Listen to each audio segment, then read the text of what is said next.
এই যে ইয়া নবী সালাম আলাইকা, ইয়া রাসূল সালাম আলাইকা, আসসালাতু ওয়াসসালামু আলাইকা হাবিবাল্লাহ, এগুলো একটা হাদিস থেকে প্রমাণ নয়। যদি কোনো মায়ের বেটা প্রমাণ করতে পারে নমুনিয়াতে, এখন হাত তুলে বলুক। আমি আব্দুল করিম আমিনুল ইসলাম বলে যাচ্ছি, যেদিন থেকে কোনো মায়ের বেটা প্রমাণ করে দেবে ইয়া নবী সালাম আলাইকা বলা যায়, সেই দিন থেকে আমি আব্দুল করিম আমিনুল ইসলাম জাতীয় ইসলামের জিন্দেগিতে রাজবো না ইনশাআল্লাহ। আজকে শেষ করলাম নমুনিয়াতে। ইয়া নবী কোন কিতাবের মধ্যে নাই, আল্লাহ পাক কোরআন পাকের মধ্যে বলেছেন ইয়া আইয়ুহান নবী। কোরআন পাকে আছে না নাই বাবা? একটু জোরে বলেন আছে না নাই? তো আল্লাহ বলছেন ইয়া আইয়ুহান নবী। আল্লাহ কি সুন্দর ভাবে বলেছেন ইয়া আইয়ুহান নবী, অর্থাৎ হে সম্মানিত নবী। আর বেটা তুমি বলছো ইয়া নবী, তো আল্লাহ পাকের কোরআনের বিরুদ্ধে বলছো। আচ্ছা বলেন তো বাবা, ইয়া আইয়ুহান নবীর অর্থ ওয়াহাবি করলো কি হে সম্মানিত নবী? তাহলে ইয়া আইয়ুহাল কাফিরুন কোরআন পাকে আছে না নাই? তাহলে অর্থ কি হবে ওয়াহাবির মতে? হে সম্মানিত কাফির। এটা অর্থ হবে কি হবে না? ইয়া আইয়ুহান নবীর অর্থ যদি হয় হে সম্মানিত নবী, তাহলে ইয়া আইয়ুহাল কাফিরুন মানে হবে হে সম্মানিত কাফির। তো মৌলবি দাজ্জাল কানা, একদিক দেখে আর একদিক দেখতে পায় না। নালে ইয়া আইয়ুহান নবী বলেছে, ইয়া আইয়ুহাল কাফিরুন পড়েনি। তবে বিরাদর ইসলাম একটা কথা মনে রাখবেন, ইয়া আইয়ুহান নবীর অর্থ যে কোনো ডিকশনারিতে দেখেন, যাদের অনুবাদ করা কোরআন হোক না কেন, সবাই একটাই অর্থ করেছে ইয়া আইয়ুহান নবী, অর্থাৎ হে নবী। কি অনুবাদ করেছেন বাবা? হে নবী বলে অনুবাদ করেছেন। আর বাংলা ভাষাতে, আরবি ভাষাতে আইয়ুহা, ইয়া আইয়ুহা, আইয়ুহা, ইয়া, এই যে তিনটা শব্দ আছে না, যেটা আইয়ুহার অর্থ সেটা ইয়ার অর্থ, সেটাই আইয়ুহার অর্থ। যেমন আমরা নামাজের মধ্যে সালাম দিই, আসসালামু আলাইকা আইয়ুহান নবী, সালাম দিকে দিই না বাবা? তো আসসালামু আলাইকা আইয়ুহান নবী এর অর্থ হচ্ছে আপনার প্রতি সালাম হে নবী। আর একটা সালাম ধরেন ইয়া আইয়ুহান নবী আসসালামু আলাইকা, হে নবী আপনার প্রতি সালাম। আর একটা হচ্ছে ইয়া নবী সালামু আলাইকা, এর অর্থ হচ্ছে হে নবী আপনার প্রতি সালাম। তিনটার মিনিং এক। এখন যদি কোনো ব্যক্তি বলে আব্বা বলা ভালো আর বাপ বলা গুস্তাখি, মানা যাবে? কথা বলে। আচ্ছা বাপ কিন্তু একজন, আব্বা, বাপ, আব্বাজি, বাপু, ড্যাড, কত রকম বলা হয়। কেউ বলে আব্বু, বলে কি বলে না বাবা? তো আব্বা বললে বাপকে বুঝায়, আর বাবা বললে খালুকে বুঝায়। এ কথা বলেন। আব্বা বললে বাপকে বুঝায়, বাবা বললেও বাপকে বুঝায়, খালুকে বুঝায় না। আর ওই গুদর মুন্সি বলছে যে আব্বা বললে মায়ের স্বামী আর বাবা বললে খালার স্বামী। তাহলে মনে করতে হবে এই মৌলবীকে স্টেজে দাওয়াত না দিয়ে আমাদের রাঁচির পাগলাখানাতে ভর্তি করতে হবে, না কি বলেন বাবা? এই জন্য বিরাদর ইসলাম, আপনি বিশ্ববিখ্যাত কিতাব শারহে জামি খুলেন, এখানে প্রত্যেক উলমা ওই কিতাবটি পড়েছেন। স্পষ্ট ভাবে ইমাম জামি রাহমাতুল্লাহ আলাইহি লিখেছেন, ইদা ক্বালা ইয়া রাজুলু ফামানাহু কামানা ইয়া আইয়ুহার রাজুল, ইয়া আইয়ুহান নবীর অর্থ যেটা, ইয়া নবীর অর্থ সেটা। জোরে বলতে হবে সুবহানাল্লাহ, সুবহানাল্লাহ। এখন যারা বলে ইয়া নবী বললে নবীর বেয়াদবি হয়, আমি বলতে চাই বাবা, ইয়া নবী বললে যদি নবীর বেয়াদবি হয়, তাহলে আপনারা আমার কাছে শুনেন সাহাবায়ে কেরাম কি বলেছেন। আল আদাবুল মুফরাদ কিতাবটির নাম, লেখকের নাম হচ্ছে ইমাম বুখারী। সেই কিতাবের মধ্যে হাদিস, হাদিসের মান হচ্ছে হাসান, হাসান পর্যায়ের বিশুদ্ধ হাদিস। সাইয়েদনা আব্দুল্লাহ ইবনে ওমর কুফার মাটিতে আছেন, তিনার ডান সাইড প্যারালাইসিস হয়ে গেল, ডক্টর দেখাচ্ছেন ঠিক হচ্ছেন না, তাবিব দেখাচ্ছেন ঠিক হচ্ছেন না। উনার একজন সাহাবী তাবেঈ বলছেন, উযকুর আহাব্বান নাসে ইলাইকা, হুজুর আপনি যাকে সবচাইতে বেশি ভালোবাসেন তার নাম ধরে ডাক দেন, আপনার পাও ঠিক হয়ে যাবে। উনি বললেন ফাকালা ইয়া মুহাম্মাদা, উনি কুফার মাটি থেকে ইয়া মুহাম্মদ বলে ডাক দিলেন, আল্লাহ সঙ্গে সঙ্গে তিনার পাওকে ঠিক করে দিলেন। জোরে বলতে হবে সুবহানাল্লাহ, সুবহানাল্লাহ। তাহলে ইয়া নবী বললে যদি নবীর বেয়াদবি করা হয়, পৃথিবীর কোন লামাযহাবী, পৃথিবীর কোন দেওবন্দি, আমি বলবো তোমরা এই ফতোয়া কোথায় পেয়েছো? এই ফতোয়া বুখারীর ফতোয়া নয়, এই ফতোয়া মুসলিমের ফতোয়া নয়, এই ফতোয়া তিরমিজির ফতোয়া নয়, এই ফতোয়া কোরআনের ফতোয়া নয়। যারা ইয়া নবী বলে তারা তো সাহাবার ফতোয়া নিয়েছে। যারা বলে ইয়া নবী বললে নবীকে অপমান করা হয়, আল্লাহর কসম খেয়ে বলি এটা ইসলামের ফতোয়া নয়, এটা আমেরিকা ইসরায়েলের ফান্ডিং এর ফতোয়া। তাহলে নবীর ফতোয়া সাহাবার ফতোয়া নিলে না জান্নাতি হবেন?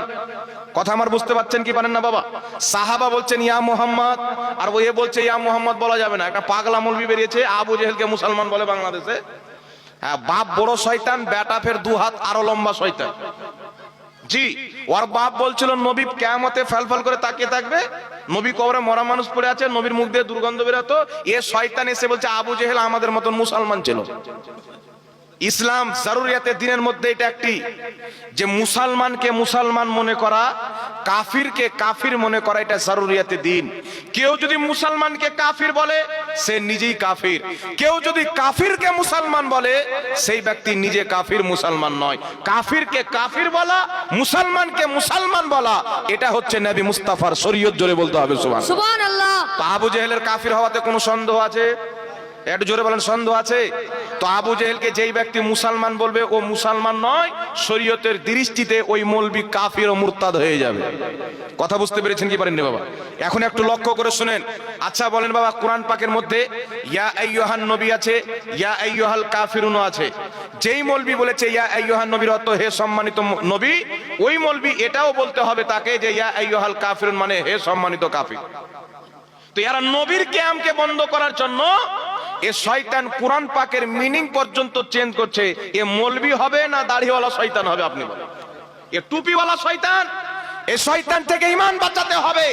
আপনি আল্লাহর কোরআন খুলুন, এই পবিত্র কোরআনের মধ্যে রয়েছেন ইয়া আইয়ুহান নবী, ইয়া আইয়ুহার রাসূল, ইয়া আইয়ুহাল মুসাম্মিল।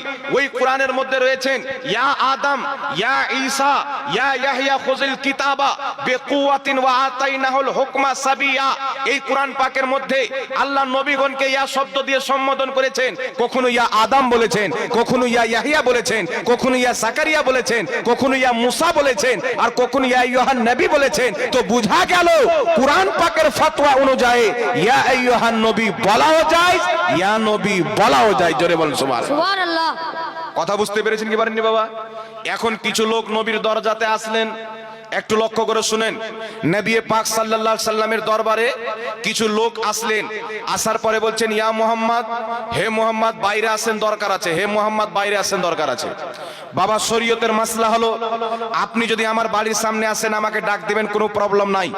কিন্তু আল্লাহর হাবিব নবী পাক সাল্লাল্লাহু আলাইহি সাল্লামকে বাড়ির বাইরে থেকে ডাক দেওয়া যাবে না। আপনি বাইরে দাঁড়িয়ে থাকেন, যদি আপনার প্রয়োজন থাকে, যতক্ষণ পর্যন্ত নবী মুস্তাফা বাড়ি থেকে না বেরিয়ে আসবে ততক্ষণ পর্যন্ত আপনি ডাকতে পাবেন না। এটা নিষেধ। না ইয়া নবী বলে ডাকতে পাবেন, না ইয়া রাসূলুল্লাহ বলে ডাকতে পাবেন, না ইয়া আইয়ুহান নবী বলে ডাকতে পাবেন। চুপচাপ দাঁড়িয়ে থাকতে হবে যতক্ষণ পর্যন্ত রাসূল হুজরা থেকে না বের হবে। কিছু লোক এসে ডেকে দিলেন ইয়া মুহাম্মদ বলে, আমার আল্লাহ আয়াত নাজিল করলেন যে এইভাবে নবী পাককে ডাকিও না, তোমরা দাঁড়িয়ে থাকো যতক্ষণ পর্যন্ত না নবী বের হবে, তোমরা ডাক দিও না। কথা বুঝতে পারছেন কি পারেন না বাবা? কিছু লোক এই আয়াতকে নিয়ে বলছেন যে ইয়া মুহাম্মদ বলে তারা ডেকেছিল, নবী মানা করে দিলেন, ওখানে ইয়া মুহাম্মদ বলেও ডাকা যাবে না, ইয়া রাসূলুল্লাহ বলেও ডাকা যাবে না, ইয়া আইয়ুহান নবী বলেও ডাকা যাবে না। আচ্ছা বাবা, আমি আপনাকে বলতে চাই, ইয়া নবী বললে যদি বেয়াদবি হয়, তো আব্দুল্লাহ ইবনে ওমর ইয়া মুহাম্মদ বলেছেন, বেয়াদবি করেছেন কি করেননি? এদের ফতোয়া অনুযায়ী তো বেয়াদবি হবে। তো যাদের ফতোয়াতে সাহাবা বেয়াদব প্রমাণ হয়, এই মৌলবীর জালসা শোনা যাবে না, মৌলবীকে কাঁচা কমজিলে মারতে হবে। আপনারা বলেন, এখন পৃথিবীকে বলবে কি, মানুষকে শিক্ষা দিবে কি? আমি আপনাকে বলছি মুসলিম শরীফ খুলেন। আমার আপনার নবী সাল্লাল্লাহু আলাইহি সাল্লাম মক্কা থেকে হিজরত করে মদিনা যাচ্ছেন। মদিনার সাহাবা নবী মুস্তাফার আগমনের খুশিতে মিছিল বের করেছেন। সাহাবারা নবীকে কি বলছিলেন? প্রত্যেক সাহাবা নারা লাগাচ্ছিলেন। হাদিসের শব্দ হলো ফাসাইদার রিজাল ওয়ান নিসা ফাওকাল বুয়ুত তাফাররাকাল গিলমান ওয়াল খুদ্দাম ফিত তুরুক ইউনাদুনা ইয়া মুহাম্মদ ইয়া রাসূলুল্লাহ। প্রত্যেক সাহাবীর জামানে ইয়া মুহাম্মদ ইয়া রাসূলুল্লাহর স্লোগান ছিল। জোরে বলেন সুবহানাল্লাহ। হাদিসটি মুসলিম শরীফের হাদিসকে কোন মায়ের জয়ীব বলবে? কেটা জাল বলবে?